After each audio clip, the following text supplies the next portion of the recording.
Imagine this, a 22-year-old guy with shoulder-length blonde hair, just a regular computer science student named David Pokora. Online, he goes by Xenon. All he wanted was to fix his car's bumper. Sounds simple, right? Wrong. The dealer wouldn't ship the parts to Canada, so David asks his American friend Justin to order it for him. His dad tags along for the 8-hour road trip. They're chatting, relaxed, just a father-son adventure. Then they reach the U.S. border. The officer checks their passports. Everything seems fine. Then suddenly, his screen lights up with a name. Xenon. "What's Xenon?" the officer asks. David's heart stops. That's his online handle, but why the hell is it popping up at passport control?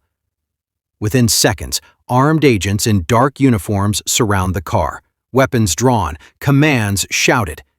David gets arrested on the spot. He walked straight into a trap. Here's the thing. David wasn't just tweaking consoles and coding cheats. The FBI had been hunting him for years. He was part of something much bigger, a hacker gang that would become infamous as the Xbox Underground. These weren't government agents or cyber criminals working for profit.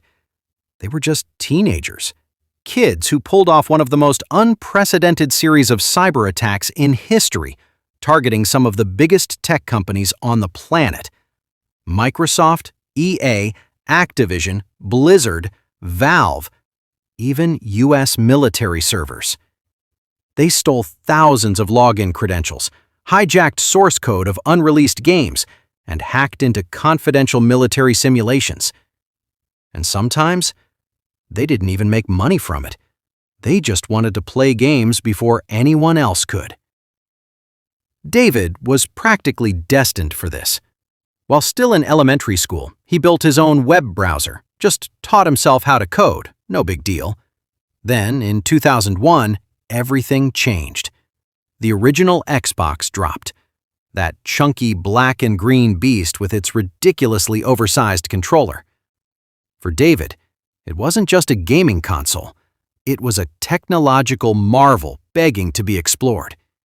He fell in love with Halo, sure, but more than that, he was obsessed with the Xbox's tech.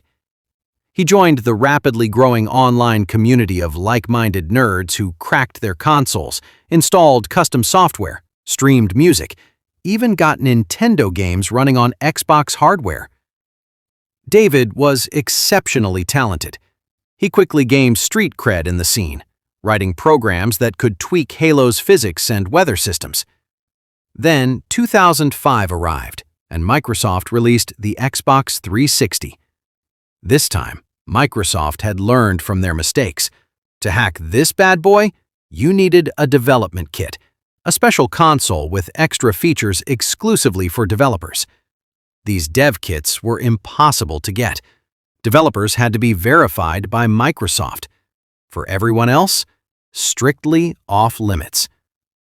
But then, someone discovered thousands of these kits at a recycling yard. Microsoft had tried to trash them, but now they were being sold online. David grabbed several for himself and resold a few. This is how he met Justin May, online handle MTW, his buddy from Wilmington. The dev kit gave David access to something extraordinary. PartnerNet, a closed platform where Xbox developers uploaded test versions of their games. Imagine having a backstage pass to every concert before anyone else. That's what PartnerNet was for gamers. David spent nights scouring the platform, posting screenshots of unreleased games, building his reputation. His grades tanked. He showed up late to school. But he thought, what if this is my ticket to a career in game development? 2010. Enter Dylan Wheeler, a 14-year-old kid from Perth, Australia. Long brown hair, middle of puberty, loved a good thrill. His online name? Super DAE. Dylan had already been suspended from high school twice for hacking the school's network. The second time, he hacked it again just to prove he could. He was fascinated by what David was doing and wanted in. Same year, Sana Dode Neshiwat joins. 24 years old from Washington, New Jersey. True tech enthusiast. Started gaming at 8, taking apart entire consoles by 12. His room looked like a tech graveyard. Soldering irons, oscilloscopes, electronic parts everywhere. Online handle, Sonic. PartnerNet was an absolute gold mine. They played new games months before release, completely free. But then David got greedy. In 2009, he found a way to use cheats for the brand new Call of Duty game. Set up a server and charged users $100 per 30 minutes to use his cheats. Walk through walls, never miss a shot. Pure dominance. The business exploded. David was making up to $8,000 a day. Fancy restaurants with his girlfriend, luxury hotels, living the dream. Activision caught wind and sent cease and desist letters, threatened to sue. David didn't respond. They're just video games, he thought. It's not like I'm hacking into servers and stealing information. Well, not yet. One night, Dylan gets a message from an online friend, GamerFreak1227. It contains a list of usernames, emails, and passwords, all stolen from a forum run by Epic Games, the developers behind Unreal Tournament and Gears of War.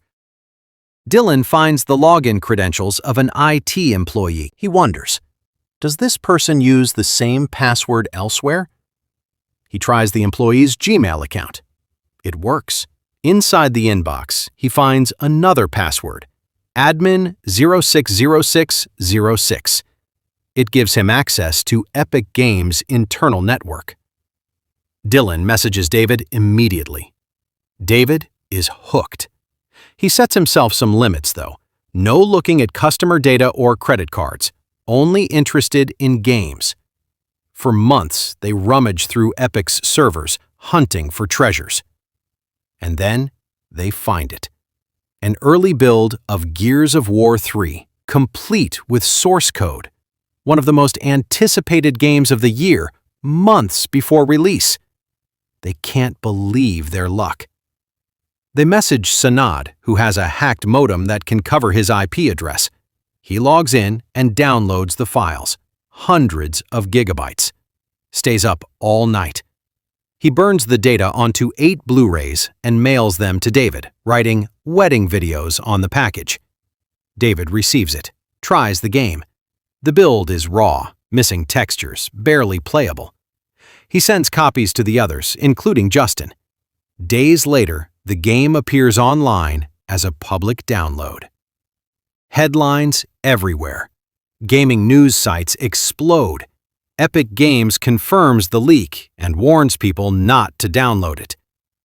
The guys keep snooping around Epic's network when they stumble upon something terrifying. An email confirming that Epic Games has called the FBI. David freaks out, asks Justin to help him encrypt his hard drives. Sanad decides to lay low. Dylan, he doesn't give a damn about the FBI. Keeps logging into the servers while the feds are actively scanning them. His ballsiness pays off. He finds a USB drive connected to the network containing a list of all the company's important access credentials. Dylan now has full access to Epic's entire network. From that point on, he logs in every single day, roams around employees' PCs, taps their webcams, watches them in real time while they move around the office or sit in meetings. Dylan is on a serious rampage. David and Sanad can't resist jumping back in. One by one, they hack the networks of Microsoft, EA, Bungie, Blizzard, Valve, Activision. They keep digging deeper, downloading more and more unreleased games. It's like a fever dream. 2 new faces join. Austin Alcala, 16-year-old high school student from Accordsville, Indiana. Tall, shy, reserved. Online name, AA Monkey. Nathan LaRue, 18 years old, from Bowie, Maryland. Homeschooled, dreams of becoming a game developer. Online name, Anime Freak. The group expands their operations. Their virtual break-ins move further away from gaming. AMD, Intel, Disney, Warner Brothers, Google. They infiltrate the servers of almost 25 companies, all major corporations. Late summer 2012. Austin and Nathan are poking around the servers of Zombie Studios, a developer known for war games like the Spec Ops series. They discover a tunnel leading straight to a U.S. military server. The drives host a new game Zombie Studios is working on, a H-64D Apache simulator, a flight simulator commissioned by the U.S. Department of Defense. They hesitate.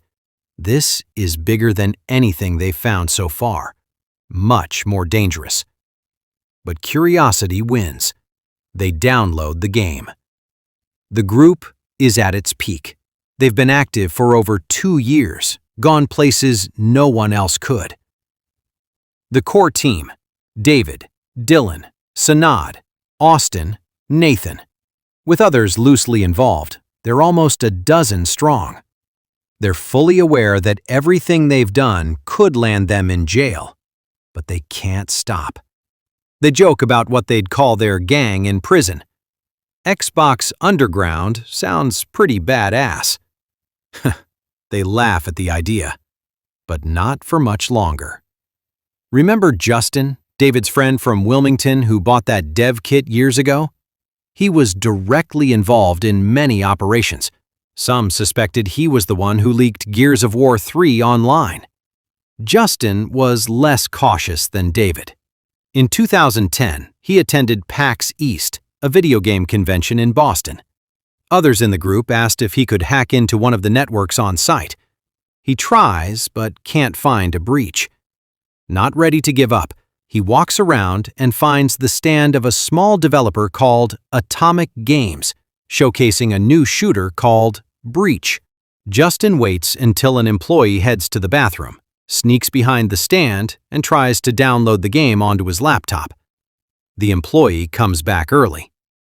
At just 14 megabytes, Justin has to cancel and run.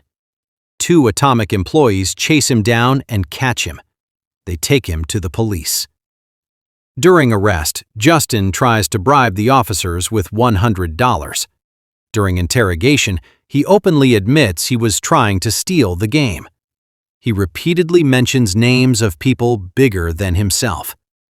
When the others hear about the arrest, they get suspicious. What if Justin's talking to the cops? He disappears for a while, then comes back trying to regain their trust. Some believe him. Sanad remains skeptical. August 2012. David and Dylan are poking around Microsoft servers and come across a heavily protected folder. They download it and find technical documents, circuit board pictures, casings, source code. They piece it together.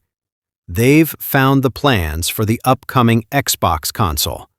Codename Durango, later called the Xbox One. They ponder what to do: sell the plans or build it themselves? All parts are available on the market. They order everything online, ship it to Nathan's house, and Nathan volunteers to assemble it. It works. They now have a working prototype of the new Xbox, but no games to test it with. So they decide to sell it for $5,000. The buyer transfers the money. Justin offers to ship it from Nathan's place, but the package never arrives. They start to panic. Did the FBI intercept it? After the sale falls through, Dylan decides to upload pictures of their prototype online without consulting the others. He lists it on eBay under his online name SuperDAE. The auction goes viral. Bids reach over $20,000. But the sale doesn't go through because Microsoft files a copyright claim. Dylan, now world famous, starts giving online interviews. Sanad and David are furious. This kind of attention is the last thing they need. David cuts off all ties with Dylan. Microsoft? They're even more pissed. The investigation picks up speed. Weeks after the auction, the FBI raids Nathan's house and arrests him. Shortly after, Sanad's house gets raided too. He sends a copy of the search warrant to others, including Dylan. Dylan then posts the names of the FBI agents online and publicly threatens to send hitmen after them, a statement he later regrets. February 2013. Dylan Wheeler is arrested by Australian authorities. Meanwhile, Austin learns how to fake FIFA coins from Nathan. Justin is involved in scams. Both lay low. David keeps a low profile in Canada. Well, until he gets a chance to snag an actual Xbox prototype. David is at a concert when he gets a call from Austin about an 18-year-old hacker named Armin, online handle Armin the Cyber. Armin claims to have access to Microsoft Campus and offers a deal. He'll sneak in and steal a real Durango prototype in exchange for Microsoft server credentials and a few $1,000s. David thinks Armin is nuts. But curiosity wins again. 9 p.m. Armin drives to Microsoft Campus wearing a company logo sweater, carrying a big backpack. He's cloned an employee's access card. For almost a year, he's been sneaking into the buildings, dreaming of what it would be like to work there. He's a huge Microsoft fan, even applied for a job. He enters an office building, nervous as hell. Whenever he hears footsteps, he hides. Eventually, on the third floor, he finds 3 Xbox prototypes. Hands shaking, he stuffs them into his backpack, sneaks out, and drives home. He sends 2 consoles to David and Austin, keeps one for himself. A week later, Microsoft calls Armin. They reviewed his application. He got the job. It's a dream come true. January 2014. Austin Alcala is arrested by 4 FBI agents. March 2014. David Pokora gets arrested at the U.S. border, exactly where our story began. David, Sanad, Austin, and Nathan stand trial together in the U.S. Meanwhile, on the other side of the globe, Dylan faces charges in Australia. The group is accused of identity theft, fraud, conspiracy to steal millions of dollars worth of intellectual property. The indictment is extremely detailed. The FBI must have been building this case for a long time. There are chat logs, transcripts of personal conversations dating back to the first Epic Games hack in 2011. In court, prosecutors even play audio recordings secretly made during their hacking sessions. The indictment repeatedly mentions Person A, someone from Wilmington, Delaware, who provided most of the evidence. Person A allegedly helped David encrypt his hard drive, sold unreleased games as Xbox Dev Guy, delivered a self-made Xbox prototype to the FBI. Everyone realizes Person A is Justin. Did he cut a deal with police after the convention incident? Is that how he got away with his scams? No one knows for sure. David Pokora pleads guilty, cooperates with investigators, helps them understand how they bypassed billion-dollar corporations' systems. Officers are impressed by the 23-year-old's skills. Sentence: 18 months in prison.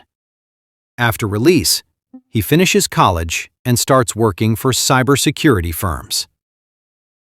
Austin Alcala gets 3 years probation, doesn't serve a single day because he agrees to help the FBI with another fraud case involving fake FIFA coins. He later becomes head of cybersecurity at a social media startup. Sanad Neshwat serves 18 months, same as David, gets out, But the following years are brutal.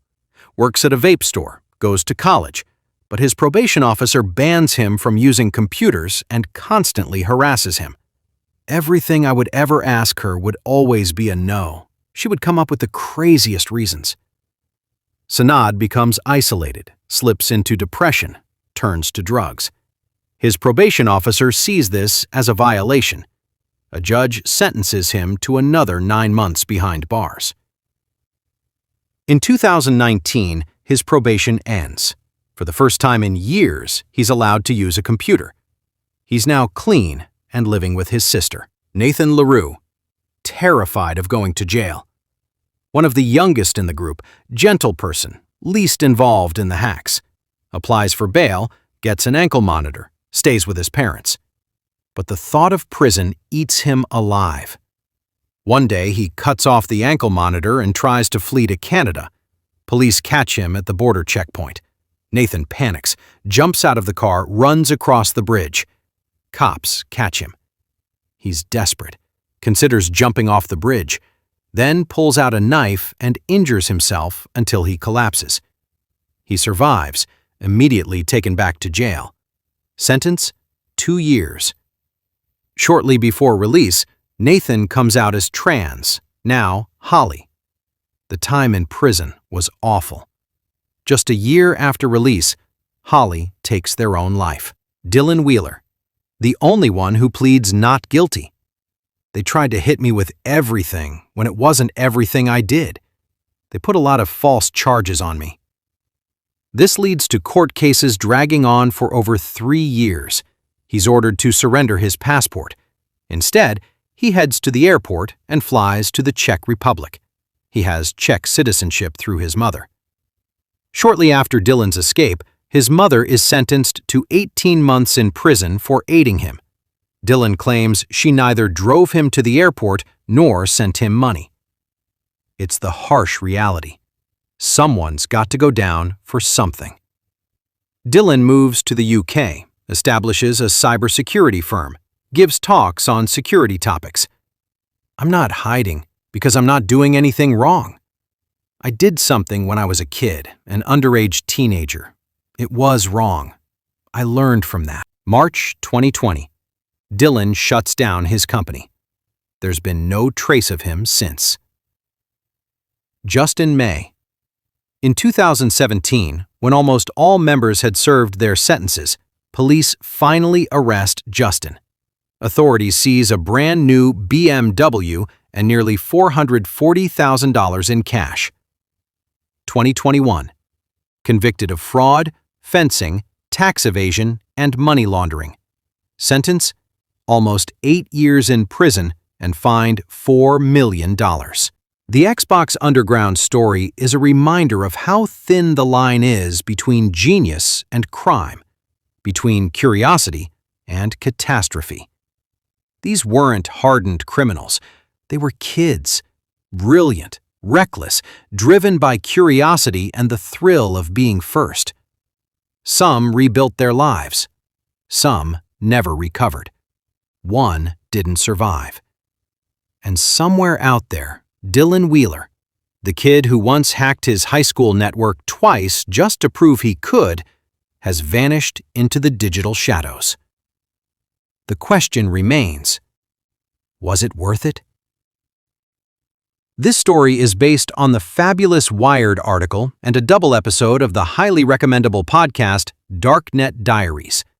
All details are drawn from court documents, interviews, and investigative journalism.